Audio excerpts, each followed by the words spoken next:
Hello students. आज एक बच्चे ने मुझसे सवाल किया कि सर ये प्रूफ करना बताइए कि √5 एक अपरिमेय संख्या है। √5 इज एन इरेशनल नंबर, जरा इसको समझाइए। तो इस बात पर मैंने सोचा कि क्यों नहीं एक वीडियो ही बना लिया जाए जिसमें √5, √3, √7, √11 इस तरह की ऐसी कोई भी संख्या जिसका कंप्लीट स्क्वायर रूट नहीं निकलता हो और जो इरेशनल हो तो उसको प्रूव करना बच्चे सीख जाएं।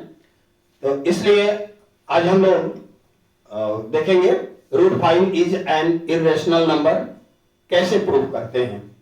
और मुझे यकीन है आप इतनी अच्छे से समझ आएंगे कि आपके मन में किसी प्रकार का कोई डाउट नहीं रह जाएगा। चलिए स्टार्ट करते हैं। सबसे पहले तो ये जानने का प्रयास करते हैं कि रेशनल और इरेशनल होता क्या है। रेशनल नंबर जैसा कि आप नाम से सुन रहे हैं, रेशनल, रेशियोनल, रेशियो से बना है रेशनल नंबर। रेशियो के रूप में ऐसी कोई भी संख्या, ऐसा कोई भी नंबर जो रेशियो के रूप में व्यक्त किया जा सके वो रेशनल है, वो रेशनल है। जो रेशियो के रूप में, रेशियो में क्या होता है, दो नंबर्स को हम लोग P/Q के रूप में ऐसे P/Q जिसमें कि कोई भी कॉमन फैक्टर ना हो। रेशियो तो उसी को कहते हैं ना जिसमें कोई कॉमन फैक्टर ना हो, और रेशियो का स्टैंडर्ड फॉर्म होता है। और जहां Q है O is not equal to 0। Q एक नेचुरल नंबर है, Q नेचुरल नंबर है, जबकि P एक इंटीजर होता है। तो रेशनल आपने समझ लिया कि रेशनल क्या होता है, ऐसा कोई भी नंबर जिसको रेशियो के रूप में यानी P/Q के रूप में हम एक्सप्रेस कर सकते हैं, जहां Q एक नेचुरल नंबर हो, Q के बराबर नहीं हो। तो जस्ट इसके अपोजिट हम इरेशनल बोलेंगे कि जिसे P/Q के रूप में नहीं हम लिख सकते हैं। ऐसा कोई भी क्वेश्चन नहीं लिख सकते हैं जो कि किसी इंटीजर P और नेचुरल नंबर Q का रेशियो हो। चलिए स्टार्ट करते हैं। Prove that √5 is an irrational number. यहां हम एक कंट्राडिक्टरी स्टेटमेंट का हम लोग सहारा लेंगे इसको प्रूव करने के लिए कि √5 इज एन इरेशनल नंबर। पहले हम ये मान के चलते हैं कि √5 रेशनल इरेशनल अगर नहीं है तो रेशनल है, ऐसा हम सपोज करके चलते हैं। और बाद में कुछ जो तथ्य देंगे, फैक्ट्स देंगे हम लोग, उससे स्पष्ट होगा कि ये रेशनल नहीं है, इसका मतलब कि ये इरेशनल है। तो चलिए स्टार्ट करते हैं। पहले सपोज करते हैं, let us suppose that √5 is a rational number. Rational number.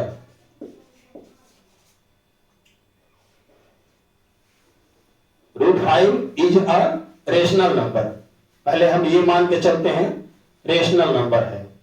तो अगर रेशनल है तो हमने जैसा कि डेफिनेशन में अभी सीखा कि √5 यदि रेशनल है तो रेशनल को P/Q के रूप में एक्सप्रेस किया जा सकता है। Then then root 5 is equal to P upon Q, where Q naught is equal to 0 and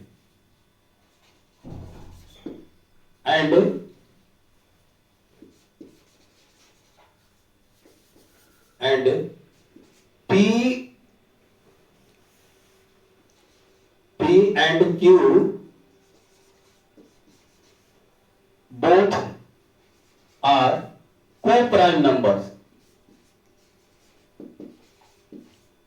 Co-prime numbers. Co-prime एक और यहां नया टर्म आ गया, को-प्राइम नंबर्स। ये को-प्राइम क्या होता है? दो संख्या इस तरह, दो नंबर्स का ऐसा जोड़ा, ऐसा पेयर जिनमें एक के अलावे और कोई भी फैक्टर कॉमन नहीं हो। जैसे 3 और 4। आप कहेंगे कि 4 तो 2 से कट जाता है, 2 से भाग लग जाता है, तो यहां 4 भले ही लग जाता है, लेकिन 2 से 4 में 2 से भाग लग जाता है, लेकिन 3 में नहीं लगेगा। 3 में 3 से भाग लग जाएगा, लेकिन 4 में नहीं लगेगा। 8 9 आपको 4 9 इस तरह का अनेक उदाहरण है, अनगिनत एग्जाम्पल हैं कि को-प्राइम नंबर्स के ऐसी दो नंबर्स जिनमें कोई भी फैक्टर कॉमन नहीं हो। तो ऐसे हमने रेशनल नंबर लिया है कि root 5 is equal to p by q. ये हम माने हैं कि जब ये रेशनल नंबर रूट 5 एक रेशनल नंबर है, तब root 5 is equal to p by q ऐसा जरूर हम लिख सकते हैं जहां पी और क्यू को प्राइम हो। अब आगे बढ़ते हैं, और जब root 5 is equal to p by q हो गया, then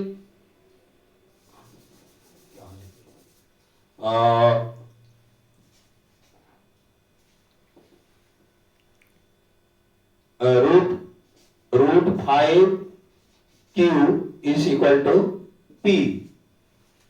now squaring both sides, squaring both sides, square both sides, we get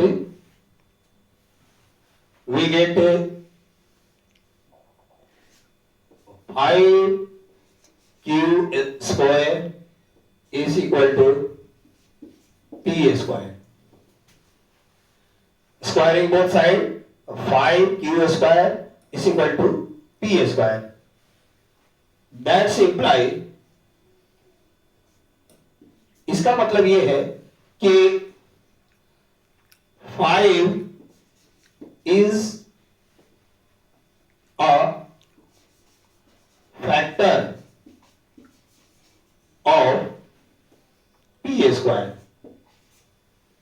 5 is factor 5 जो है पी स्क्वायर का एक फैक्टर हुआ, क्योंकि 5q square is equal to P square आ रहा है। इसका मतलब कि 5 जो है इसका एक फैक्टर हुआ।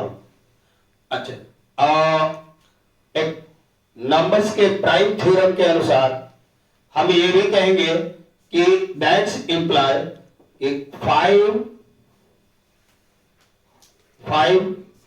is also a factor of p। ये p स्क्वायर का जो फैक्टर हो सकता है, यानी p स्क्वायर में 5 से डिवाइड लग सकता है, तो निश्चित रूप से p में भी 5 से डिवाइड हो सकता है। ये इसके बारे में डिटेल में बाद में बता दूंगा कि क्यों, अगर कोई भी संख्या अगर लेते हैं, मान लीजिए 64 लेते हैं, हाँ 64 में अगर 4 से डिवाइड लग जाता है, इसका मतलब 64 का स्क्वायर रूट 8 हुआ, 8 में भी 4 से डिवाइड लग जाएगा। तो ये प्राइम थ्योरम है। तो इस तरह से 5 is also a factor of p।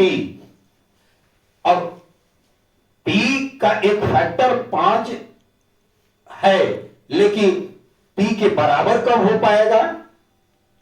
ये तो एक तय हो गया कि 5 एक फैक्टर है p का, तो निश्चित रूप से कोई एक और नंबर होगा जिससे मल्टीप्लाई करने पर p आ जाए। देन हम वो एक अज्यूम करते हैं कि then a number,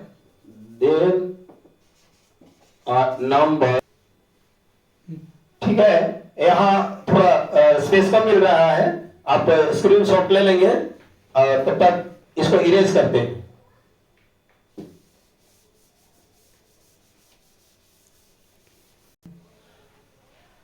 Now let us suppose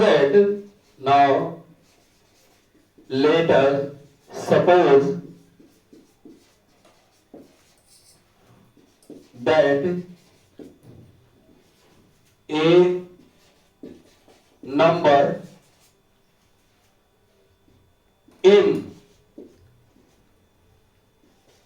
must be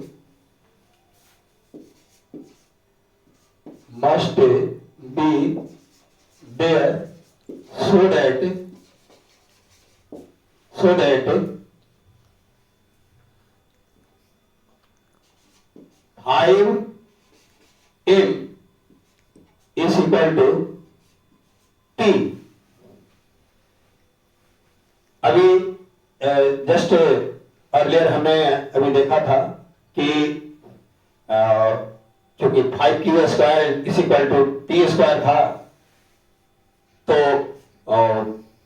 5 जो हुआ पी स्क्वायर का फैक्टर हुआ, यानी डिवाइड करेगा तो 5 पी को भी डिवाइड करेगा।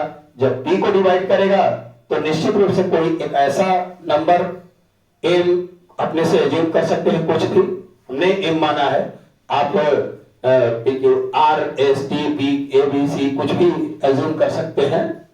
तो हमें m एज्यूम करें कि एक नंबर m जरूर होगा जिससे कि हम 5 में m का मल्टीप्लाई करेंगे तो p के बराबर आ जाएगा, तभी तो हम कहेंगे कि 5p को डिवाइड कर रहा है।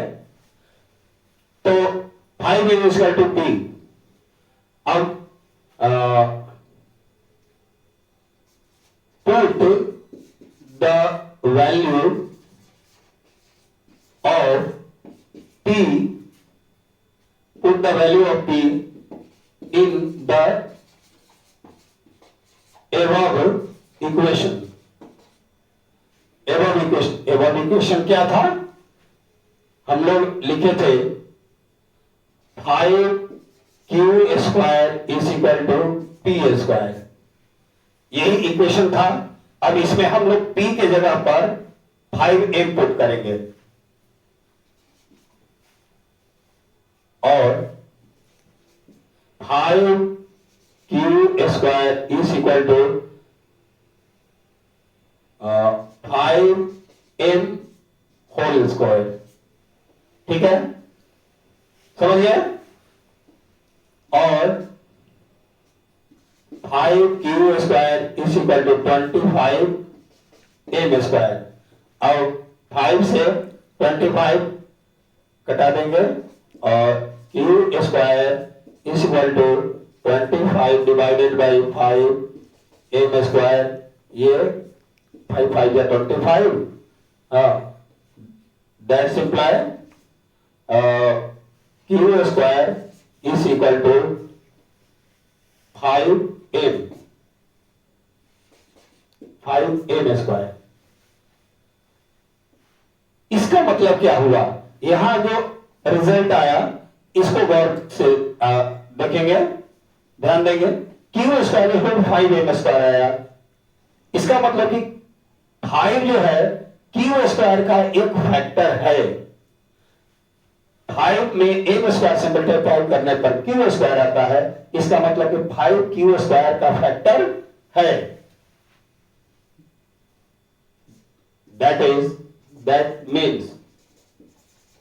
means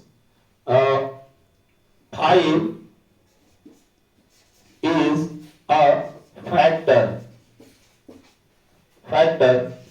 of q square, and hence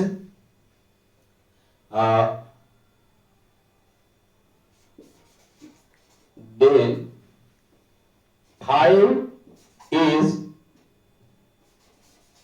also a factor of QA। जैसा कि पीछे हम लोगों ने देखा था, यह था कि 5q स्क्वायर बराबर p स्क्वायर। तो हम लोगों ने इस तरह से देखा कि थोड़ी देर पहले हमने कहा था ऊपर में कि 5 जो है फैक्टर है p का, और यहां हम लोगों ने दिखा दिया कि 5 फैक्टर है q का। इसका मतलब कि 5 जो है कॉमन फैक्टर हो गया p एंड q का। That's imply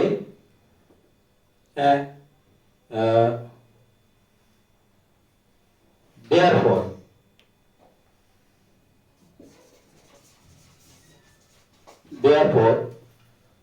5 is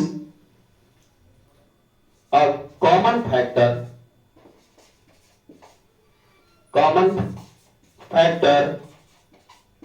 of P and Q both. 5 is a common factor और P एंड Q बोथ, दोनों P और Q दोनों का कॉमन फैक्टर है। लेकिन हम लोगों ने एजम्पशन में क्या सपोज किया था कि √5 is equal to P by Q, जहां P बाई Q एक को प्राइम नंबर है, यानी उसमें कोई भी कॉमन फैक्टर नहीं है। तो यहां उस एजम्पशन का कंट्राडिक्शन हो रहा है। यहां विरोधाभास आ रहा है कि इधर कह दिए कि कोई भी फैक्टर नहीं है कॉमन, और यहां हम लोगों ने जब रेशनल नंबर मान के चले तो पाया कि 5 जो है कॉमन फैक्टर है P और Q दोनों में। तो इस तरह से हम लिखेंगे कि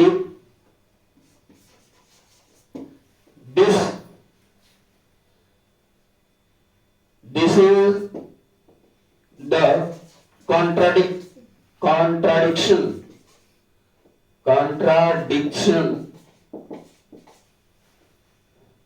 of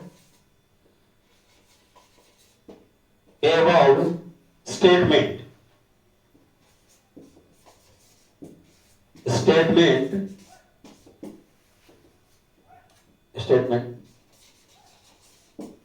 that √5 is a rational number।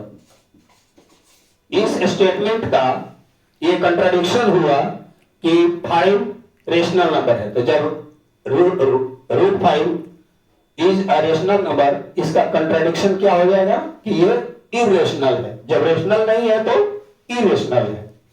Therefore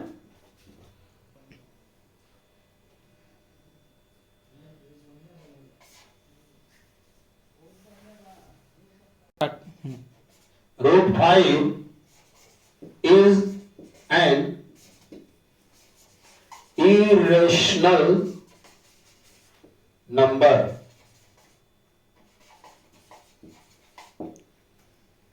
irrational number, इस तरह से हम लोग प्रूफ कर पाते हैं कि √5 एक इरेशनल नंबर है, न कि रेशनल नंबर है। तो बच्चों, इस तरह से हम लोग कोई भी रूट में कोई संख्या हो, √3, √7, √11, उसको हम लोग से यही इसमें पूरे मैंने प्रयास किया है कि रीजन सहित आप लोगों को बातें स्पष्ट हो जाए। ठीक ठीक है, तो हम लोग इस तरह से ये सॉल्यूशन पूरा हुआ, प्रूफ पूरा हुआ। अब आप एक स्क्रीनशॉट ले लीजिए, इसके बाद आपको कुछ क्वेश्चन देता हूं, आप उसे प्रयास कीजिएगा अपने से प्रूफ करने के लिए। हाँ, तो स्टूडेंट्स यहां हमने 3 क्वेश्चन लिखा है, आप लोग प्रयास करेंगे प्रूफ करने के लिए कि 2 + √3 चाहे 5 √3 या 7 - 2 √3 इज एन इरेशनल नंबर। जरा आप लोग प्रयास करेंगे इसको प्रूफ करने के लिए। अगर दिक्कत होगी तो ऐसा कमेंट करेंगे, हम अगले नेक्स्ट चैप्टर में आप लोगों को बता देंगे। नेक्स्ट लेक्चर में इसको हम लोग डिस्कस करेंगे। Thank you.